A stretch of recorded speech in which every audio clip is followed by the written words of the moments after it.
giweze emyezi mukaaga bukyanga bulunnyanja Kalangala nga kulembeddwa omubaka wa pulezidenti Fred Badda basse ekiragiro kya pulezidenti eky'okwekumira ennyanja mu nkola. Bano basukka kulonda bukiiko okuva ku mutindo gw'ebyalo okutuuka ku disitulikiti. Kati omulimu gwe badde bakola batandise okukuba omutwe bakuba enkuŋŋaana ez'enjawulo nga balina aduumira eggye eryasikira FPO erya Battalion 135 Menja Joseph Sebukeera.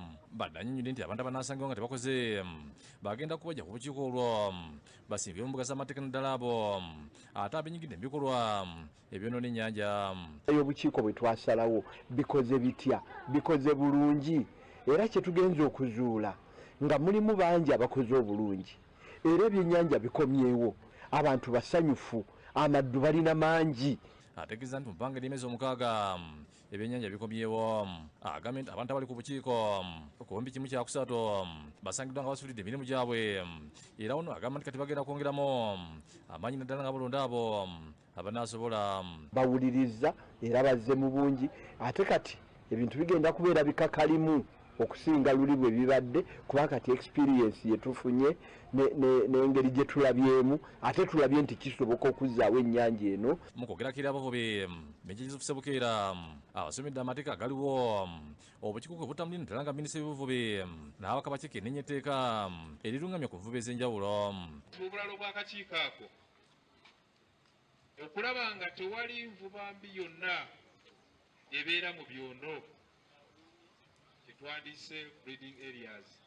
Agumiza abavubi nti amaduuka agatunda ebivubiso ebimenya amateeka bamaze dde okukaanya ne URA ogafefetta ssaako n'okubirwanyisa nga tebannayingira ggwanga. Amaduuka wonna wonna agatunda ebintu ebikozesebwa eby'envuba embi URA olwedde ku booda twagedde naye then katufunire further instructions.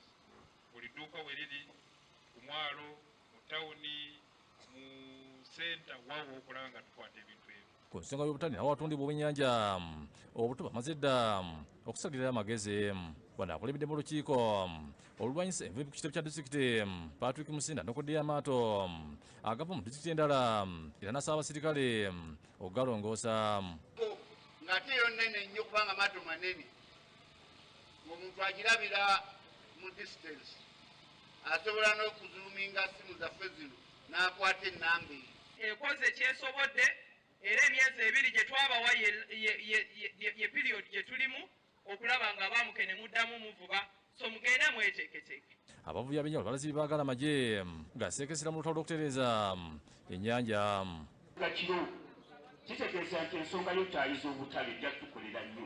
Otunuulire omuwendo gw'ennyanja gy'alina, otunuulire omutindo gw'amatirio gw'alina, ekyennyanja ekyo ekiri yaddeko okimulekere. Nkuba Samuel yakusakidde Green ku Bukedde TV.